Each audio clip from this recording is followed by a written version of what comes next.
오늘 본문의 말씀은 예수님께서 성전에서 백성을 가르치던 도중에 일어났던 일입니다.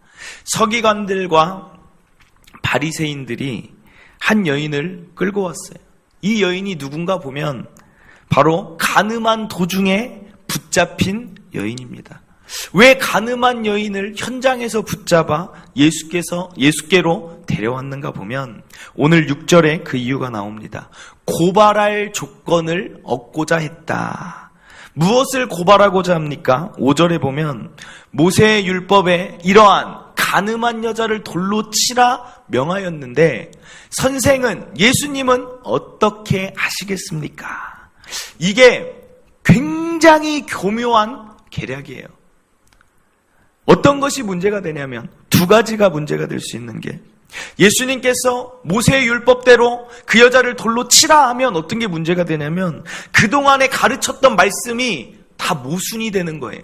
형제를 사랑하고 이웃을 사랑하고 원수까지도 사랑하라, 용서를 말씀하신 예수님이 그 말씀과 모순이 되는 거예요. 그리고 실제적인 문제는 뭐가 생기냐면 이 당시는 로마의 지휘하에 있습니다. 그러므로 사형할 수 있는 권한은 누구한테만 있냐면 로마 총독한테만 있어요.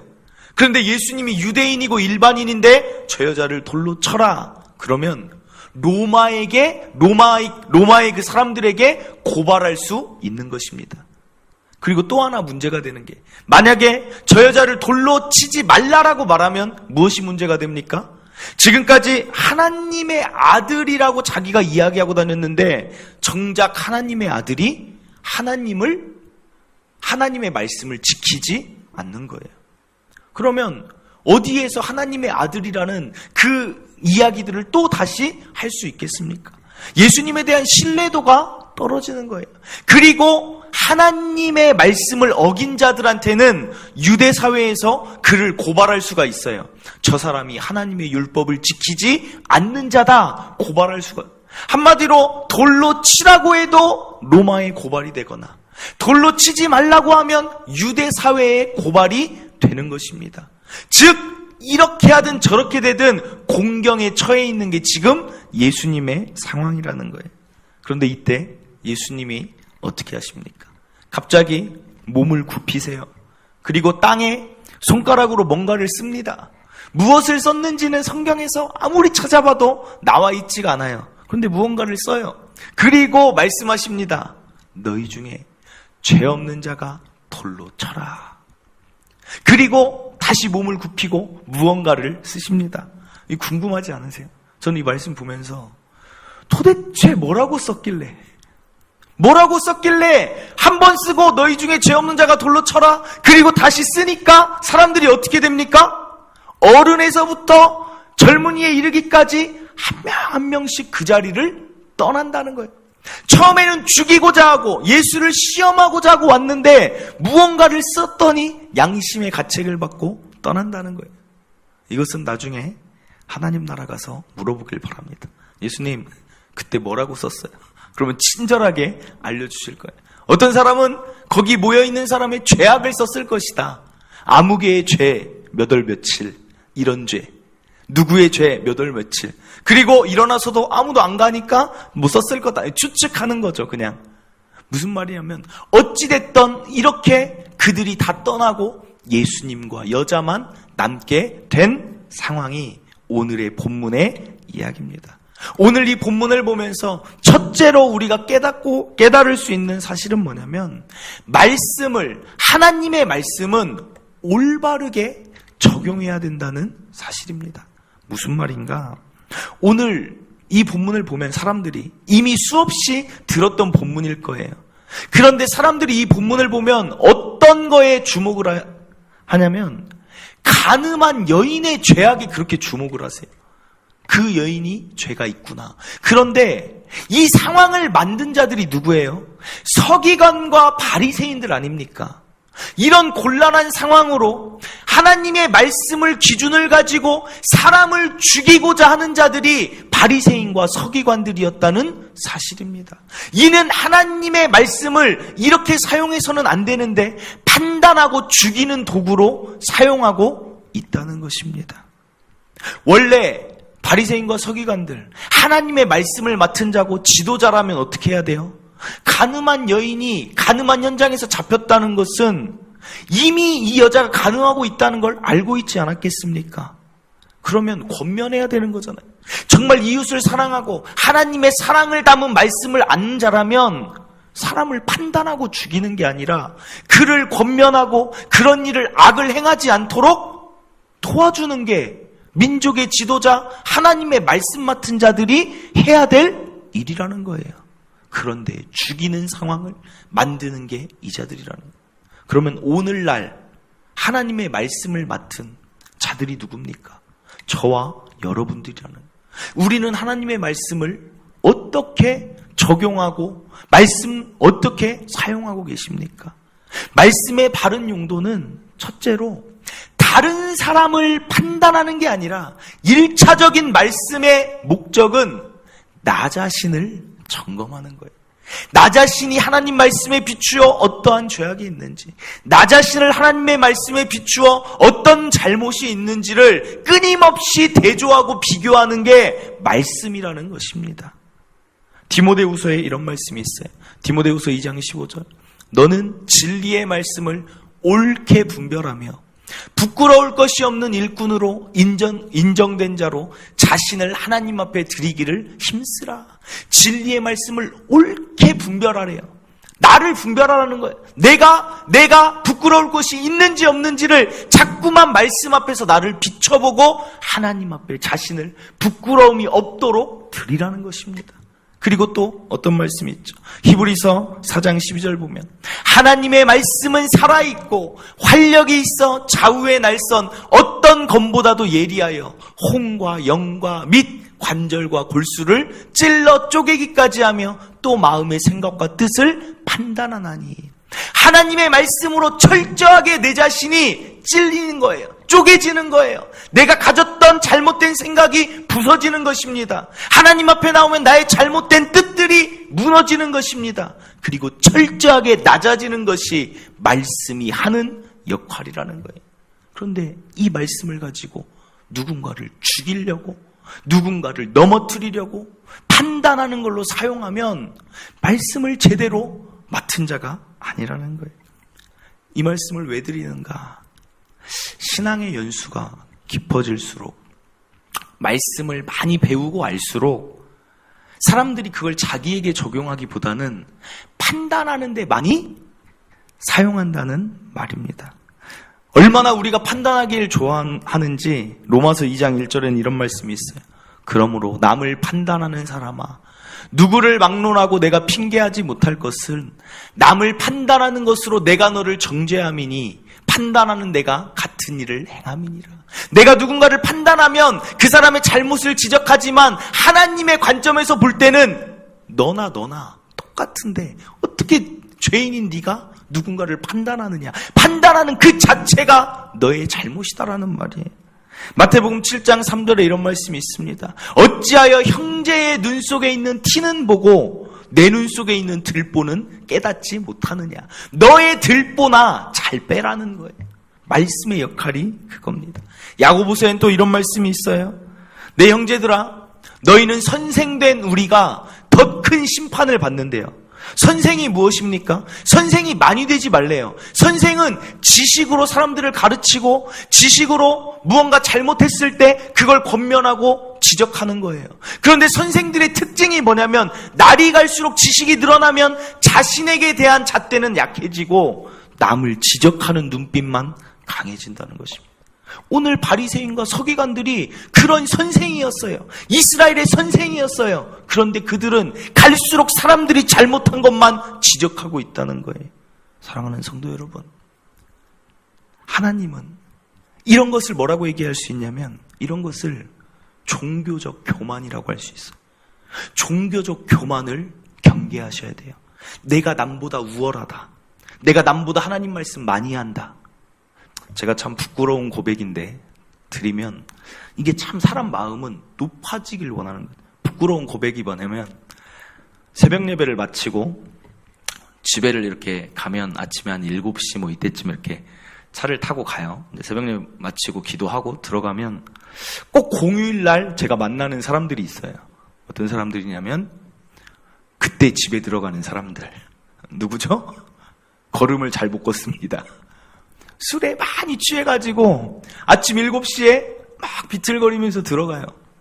그러면 그 모습을 보면서 제가 어떤 생각을 했냐면 나는 일어나 새벽을 깨우는데 참 그러면서 저도 모르게 어깨가 으쓱해지는 거예요. 그런데 오늘 말씀을 준비하면서 딱 떠오르는 거예요. 나도 모르게 영적인 교만이 그렇게 자리 잡는구나. 내가 나도 모르게 저들보다 제가 낫다라는 생각을 한다라는 거예요. 우리 성도 여러분들 가운데 사실은 세상 사람, 교회 사람을 구별해서는 안 돼요. 그런 기준은 없습니다. 세상 사람이라고 얘기하는 것은 세상 사람들보다 내가 낫다라는 우월의식이 그 안에 담겨 있을 수도 있다라는 거예요. 하나님은 절대 그렇게 말씀을 사용하지 않으라고. 그리고 하나님은 이렇게 말씀하세요. 교만한 자를 대적한다고 하세요. 교만은 패망의 선봉이요 넘어짐의 앞잡이라 말하고 있어요. 우리는 말씀을 많이 하면 할수록, 신앙생활을 잘하면 잘할수록 남을 판단하는 자가 아니라 더 낮아지고 더 겸손해지고 하나님이 기뻐하실 모습으로 우리를 더욱더 만들어 가시길 간절히 바랍니다. 말씀을 들을 때 다른 사람한테 이러진 않겠지만 이 말씀 정말 좋은 말씀, 우리 남편이 들어야 될 말씀.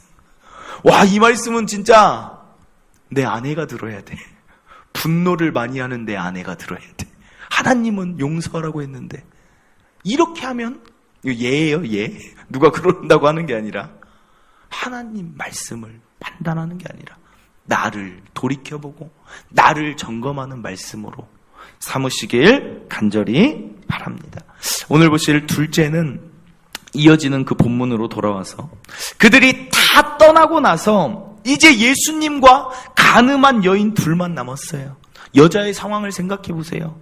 돌로 쳐서 죽임을 당할 위치에 있는 거예요. 얼마나 두려웠겠습니까? 그런데 하나둘 사람들이 다 떠나갔어요. 그리고 예수님과 둘만 남았습니다. 이때도 이 여자는 불안했을 것 같아요. 예수님이 도대체 나한테 뭐라고 하실지 두렵고 떨렸을 것 같은데 그때 예수님이 하신 말씀은 무엇이냐? 너를 정죄하는 자가 어디 있느냐? 너를 고발하는 자가 어디 있느냐? 나도 너를 정죄하지 않노라.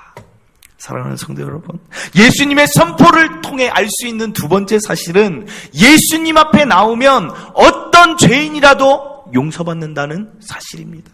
그리고 예수 앞에 나오면 어떤 죄인이라도 정죄받지 않는다는 사실입니다. 얼마나 감사한 일이에요. 이 여인이 얼마나 감사했겠습니까? 이게 바로 은혜라고 하는 거예요. 은혜. 누가 봐도 돌로 쳐서 죽임을 당해도 이상할 거 없는 여인이 용서함을 받고 정죄함을 받지 않는다는 거. 말이 안 되는 일이지만 그래서 말이 안 되는 게 바로 은혜라는 거예요. 받을 자격이 없는 자에게 주어지는 것입니다. 은혜는 전혀 공로 없는 자에게 그저 주어지는 것입니다. 무언가 잘못했지만 사해지고 없어지는 게 바로 우리 예수님이 주시는 은혜인 줄 믿으시길 바랍니다. 우리 예수님은, 우리가 믿는 예수님은 죽을 자가 죽는 것도 기뻐하지 않으세요. 악인이 죽는 것도 기뻐하지 않는다고 말씀하고 계세요. 내가 의인 부르러 온 게 아니라 죄인을 부르러 온 것이다. 신이라고 해서 신 앞에서 우리를 보면 우리가 얼마나 더러운 게 많겠어요. 하나님 그 거룩하신 분 앞에 우리가 더러운 게 얼마나 많겠어요. 그런데도 우리를 함부로 죄인이다, 너를 정죄한다 말씀하지 않으신다는 거예요. 이게 우리 예수님의 은혜예요. 여기서 한 가지 잘 기억해야 될 복음의 비밀, 핵심은 무엇이냐면 우리가 여전히 옛사람의 본성의 찌꺼기가 우리 안에 있습니다. 지금 살면서 우리가 죄를 짓습니까? 안 짓습니까? 또 짓잖아요. 또 넘어지잖아요. 그런데 하나님은 우리를 뭐라고 부르시냐면 의인이라고 부르세요. 어떻게 이런 일이 있습니까? 그 가운데 누구 한 명이 있어요. 그게 누구예요?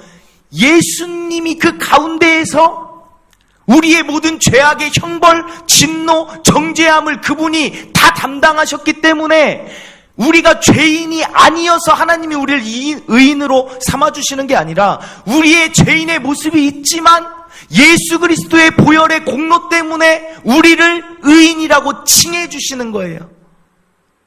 그리고 의인에서 멈추는 게 아니라 나아가서 하나님의 자녀라고 선포해 주신다는 거예요. 사랑하는 성도 여러분, 오늘 이 본문이 왜 은혜가 됩니까? 간음한 여인이 용서받았어요. 간음한 여인이 누구예요? 오늘날 저와 여러분 아닙니까? 죄인이 아닌 자가 어디에 있습니까? 간음한 여인처럼, 간음한 여인과 저희들의 차이가 무엇입니까? 간음한 여인은 공개적으로 죄가 드러났어요. 우리는 그래도 공개적으로 죄가 드러나지 않았다 뿐이지 간음한 여인과 같은 죄악들이 우리 안에 있다는 거예요. 그러나 예수님을 믿는 자, 예수 앞에 나아가서 자신의 죄를 자백하고 자신의 죄가 있음을 아파하는 자들은 예수께서 용서해 주신다는 사실입니다. 그렇기 때문에 예수님 앞에 어떤 죄악도 해결받지 못할 죄악이 없음을 믿으시길 바랍니다. 예수 앞에만 나오면 된다는 거예요. 아무리 생각해도 이 은혜는 이해되지 않지만 너무나도 큰 은혜를 받았다는 거예요. 예수 믿는 자와 예수 믿지 않는 자, 사실은 이 세상 살면서 그렇게 많이 와닿지 않을 수 있어요. 과연 예수 믿는 게 과연 얼마나 좋은 것일까? 어떤 때는 사실은 예수님 안 믿는 자들이 더 잘 사는 사람도 있어요. 더 행복해 보이는 사람도 있어요. 더 선한 일을 많이 하는 사람들도 있어요. 그리고 이렇게 주일날 놀러도 다니고, 이번에 추석, 저 이번 추석 보고 깜짝 놀랐습니다. 정말 이번 추석 연휴가 예수님 안 믿는 사람들은 대박이에요. 월요일부터 시작하던가요? 화요일부터? 월화수인가? 이렇게 시작하는데 대체휴일 끼고 이렇게 하다 보면 휴일이 화요일부터 시작하죠. 화수목. 그러니까 대체휴일이 하나 있더라고요. 금요일. 그럼 토요일, 주일까지 쉬는 거예요. 마음껏 쉴 수 있는 그 날들이 추석이에요. 그러면 믿지 않는 사람들은 어떻게 하겠어요? 놀러 가겠죠. 어디든 떠나겠죠. 그러나 우리는 어떻게 해요? 주일날이 있으니까 어디 가기가 쉽지 않아요. 수요 예배, 금요 철야, 새벽 예배 있으니까 못 가는 사람들도 있다는 거예요. 세상 사람들이 더 좋아 보이지만 분명한 사실, 예수 믿어서 좋은 것 언제 알 수 있느냐? 지금 현실보다 마지막 날 알게 될 거예요. 마지막 날.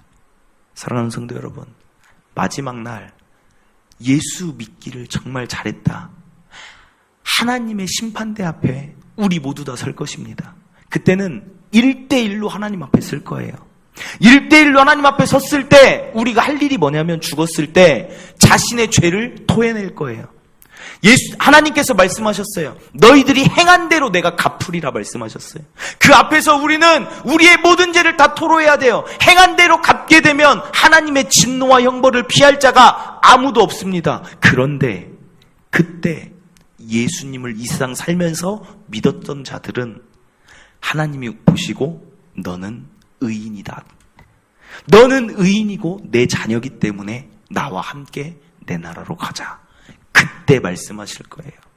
예수 믿고 안 믿고 지금은 과연 믿는 게 좋은 것인지 아닌지 때로는 잘 모를 때가 있어요. 그러나 확신하시길 바랍니다. 그때가 되면 내가 예수 믿기 잘했구나. 이게 내가 이 세상 살면서 제일 잘한 일이 예수 믿었던 일이구나. 예수님 안 믿었으면 어떡할 뻔했나. 그때 그 심판대 앞에서 아무리 돌이키려고 해도 늦었습니다. 구원의 기회, 구원의 문은 지금 이 세상 예수 믿는 것밖에는 열리지 않는다는 거예요. 그때 우리는 기뻐하게 돼요. 정말 내가 살면서 제일 잘한 거 예수 믿는 거.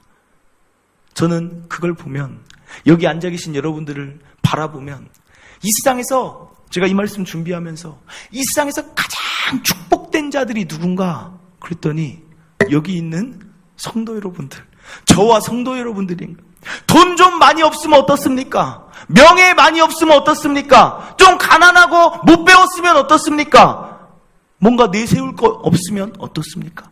예수님 믿으면 예수님이 영원한 나라에 들어갈 수 있는, 나의 죄사함을 다, 내 죄를 다 씻어주시고 영원한 하나님 나라에 들어갈 수 있게 하시는데 뭐가 걱정입니까? 이 세상에서 좋은 집 살기 위해, 좋은 것 얻기 위해 노력하십니까? 분명한 사실은 그거 썩어져요. 아무리 좋은 집도 몇십 년, 20년만 살아가 보세요. 낡습니다. 낡고, 그럼 또 이렇게 말하는 분이 있을지, 인테리어 하면 되지. 그런 분은 없겠죠. 아무리 좋은 것도 이 땅에 있는 건 다 썩어진다라는 거예요. 그걸 기억하세요. 우리한테는 이 땅에 살면서 내 집 없어도 괜찮아요. 집 없어도 우리에게는 영원한 하나님 나라의 집, 예수님이 우리의 거처를 예비하러 가신다고 했잖아요. 그 나라 들어가면 되는데 뭐가 그렇게 주눅들 게 뭐 있습니까? 귀를 못 필 게 뭐 있습니까? 누군가 가서 빌빌댈 게 뭐 있습니까? 나는 예수로 의인된 사람이야. 나는 예수 믿고 하나님 자녀된 사람이야. 너희들이 지금 나를 무시해도 나는 하늘아버지 위에 하늘아버지와 거할 사람이야. 나의 시민권은 대한민국도 맞지만 나의 시민권은 저 하나님 나라에 있어. 내가 그런 자야. 이게 바로 예수 믿는 즐거움, 예수 믿는 특권 아닙니까? 오늘 가늠한 여인이 얼마나 감사했겠어요. 우리도 마찬가지예요. 날마다 이 예수 믿었던 이 특권을 우리가 기억한다면 이 세상에 기쁘지 않을 게 없을 것입니다. 언제나 즐거울 것입니다. 나의 자존감이 내려가고 낙심되고 실망할 일들이 생기지 않을 거예요. 예수 믿고 깨끗해진 나, 예수 믿고 하나님 자녀된 나, 그 나를 날마다 그 십자가를 날마다 묵상해 보세요. 이것처럼 기쁜 일은 이 세상에 없다는 거예요. 가장 축복받은 자, 바로 여기 계신 여러분들이라는 거. 그 사실을 믿으시길 바랍니다. 마지막으로 한 가지만 더 살펴볼 거. 이어지는 말씀. 예수님이 여인에게 말합니다. 다시는 죄를 범하지 말라. 기독교는 다시의 은혜가 있어요. 다시의 기회가 있습니다. 죄를 짓고 넘어졌습니까? 죄를 짓고 쓰러졌습니까? 그러나 예수님은 끊임없이 우리에게 말씀하십니다. 다시 일어나라. 다시 일어나면 되는 것입니다. 죄에서 넘어졌다고 그 자리에서 멈춰있지 마세요. 내가 왜 이렇게 죄인이고 나는 왜 이렇게 하나님 앞에 정죄하지 마세요.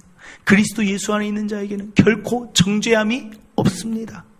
사단은 계속 우리의 마음 가운데 거짓말로 속삭이는 거예요.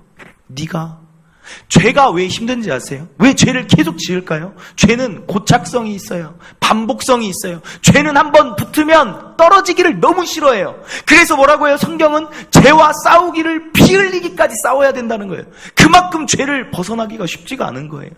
인간은 태어날 때부터 죄인이었기 때문에. 그리고 죄를, 그래서 약한 부분이 각자마다 다 있어요. 죄악은 나만 아는, 내가 늘 넘어지는 죄악이 있습니다.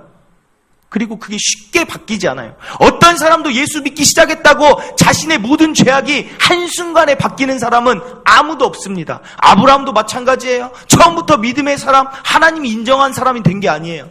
아브라함도 수없이 넘어지고 수없이 쓰러지고, 그래도 아브라함이 믿음의 조상이 될 수 있는 건 그래도 하나님 붙들고 하나님 앞에서 다시 일어나려고 했다는 거예요. 우리도 마찬가지예요. 내가 해결되지 못한 죄악이 있었습니까? 괜찮습니다. 오늘 다시 이 예배당에 나왔으니 다시 기도하는 거예요. 하나님, 제가 또 쓰러졌네요. 제가 또 넘어졌지만 저는 다시 하나님을 믿고 일어나겠습니다. 더 이상 그 죄를 범하지 않음으로 예수님을 실망시키지 않겠습니다. 기도하면 된다는 것입니다. 단 악용하면 안 돼요. 어차피 용서해 주시겠지, 어차피 괜찮겠지 라는 것은 진정한 그리스도인의 마음이 아니에요. 진짜 그리스도인은 죄를 지을 때마다, 내가 또 넘어질 때마다 마음이 아파요. 너무 괴로워요. 내가 어떻게 받은 구원이고 어떻게 용서받았는데 또 넘어지고 또 쓰러진. 그러나 그 마음이 있다면 명심하세요. 나는 참된 그리스도인이에요. 이미 그 마음이 있고 계속 삶을 살아가다 보면 언젠가는 승리하게 될 것입니다. 마음 품고, 마음이 아파함을 품고 내 행동을 자꾸만. 그래서 이런 말씀이 있어요. 잠언에는 대저 의인은, 잠언 24장 16절에 대저 의인은 7번 넘어질지라도 다시 일어난다. 의인이 누구예요? 하나님의 사람들은 7번 쓰러질 수 있어요. 죄악 가운데 있을 수 있어요. 그러나 다시 일어나면 되는 것입니다. 낙심 가운데 있습니까? 아픔 가운데 있습니까? 해결되지 못한 죄악 있다 할지라도 오늘 이 시간부터 다시는 죄를 범하지 않겠습니다. 결단하고 나아가시면 예수님의 큰 은혜로 다시 우리를 새롭게 하여 주실 줄 믿으시길 바랍니다. 말씀을 맺습니다. 오늘 3가지 살펴보았어요. 첫째는 말씀을 바르게 사용해야 된다. 말씀을 잘 적용해야 된다. 남을 판단하는 걸로 사용하면 바리새인과 서기관들 다를 게 없는 거예요. 하나님 보실 때 교만한 자들인 거예요. 종교적 교만, 내가 더 많이 알고 내가 더 낫다라는 교만 다 이 시간 내려놓으시길 바랍니다. 둘째로는 이 은혜를 날마다 묵상하세요. 내가 어떻게 예수를 믿게 되었을까? 내가 이렇게 죄인인데도 하나님은 나를 자녀라고 불러주시다니, 그리고 저 아름다운 하나님 나라에 나라는 자가 들어갈 수 있다니 막 생각해 보세요. 너무나 기쁨이 넘칠 거예요. 셋째로 다시 일어나면 되는 것이니 낙심하지 마시고 죄 때문에 막 힘들어하지 마시고 이기시길 바랍니다. 반드시 가장 아름다운 모습으로 하나님 나라 들어가기까지 하나님 또한 우리를 도와주실 것입니다. 믿으시길 바랍니다. 이 시간 우리 나 같은 죄인 살리신 주 은혜 놀라워 우리 함께 찬양하면서 하나님의 큰 은혜, 예수님의 그 큰 은혜를 함께 생각해 보길 원합니다.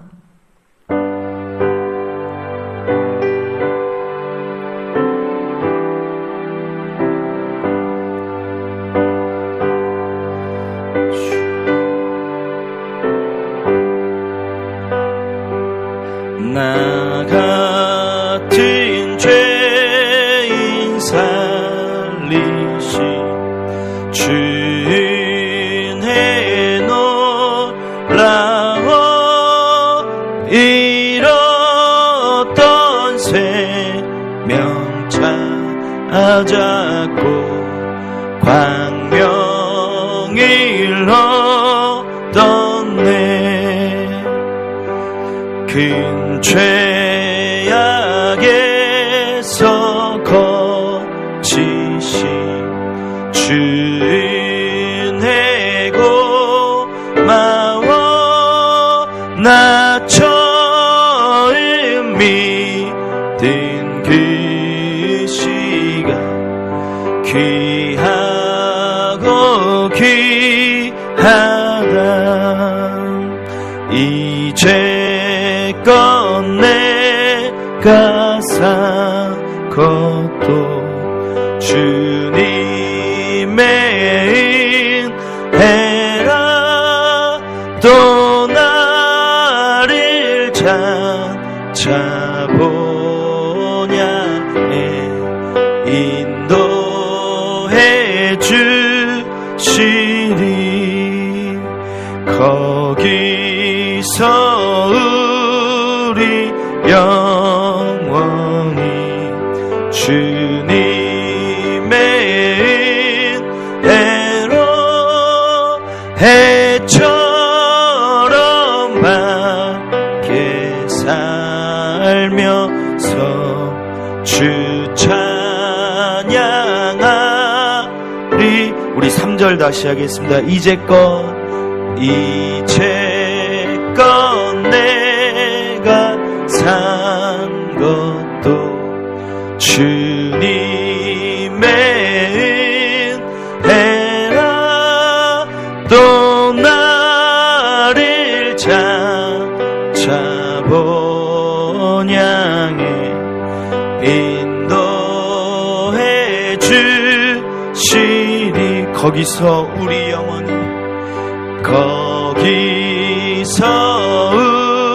우리 영원히 주님의 은혜로 해처럼 밝게 살면서 주 찬양하리라.